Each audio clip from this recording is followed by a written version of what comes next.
First of all, should we be worried, or is this just a complete coincidence that these two things happen?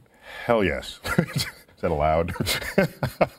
First, it was a coincidence that they happened on the same day.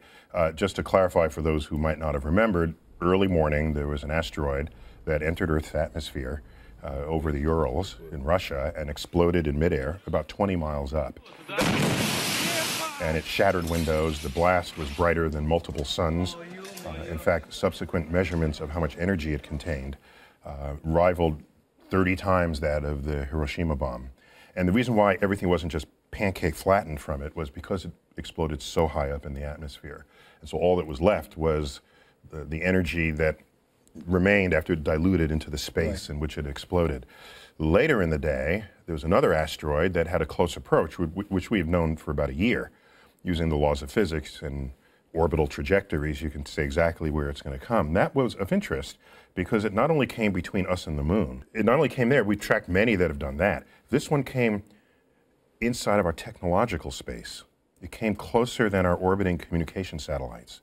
And so that one you take note of. And that asteroid is about half the size of a football field.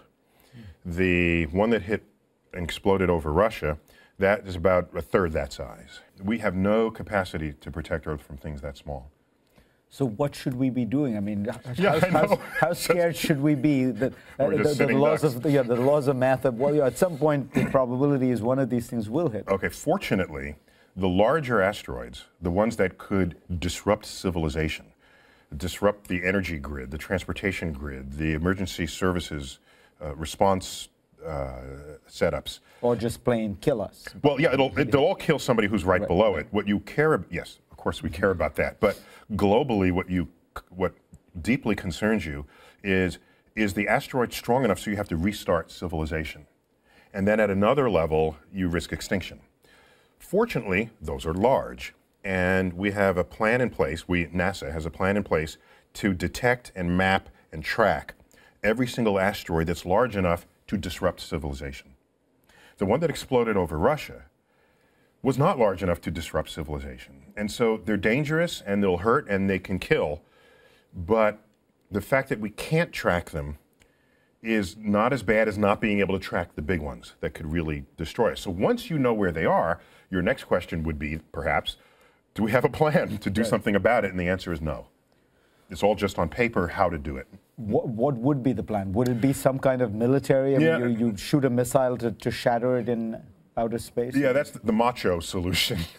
You pull one of your missiles out of the silo that have been sitting there doing nothing since the Cold War, and you blow the sucker out of the sky. The problem is, I mean, here in America, we're really good at blowing stuff up, and less good at knowing where the pieces land. You know, so that's a metaphor for America. I was sticking it to asteroids. You take that where you want. People who have studied the problem generally, and I'm in this camp, see that a deflection scenario is more sound and more controllable. So if this is the asteroid and it's sort of headed towards us, you send up one way is you send up a spaceship, and they'll both feel each other, and the spaceship hovers, and they'll both feel each other's gravity, and they want to sort of drift towards one another. But you don't let that happen. You set off little retro rockets that prevent it. And the act of doing so slowly tugs the asteroid into a new orbit. Because the spaceship has a kind of gravitational pull? Exactly. They want to draw towards each other.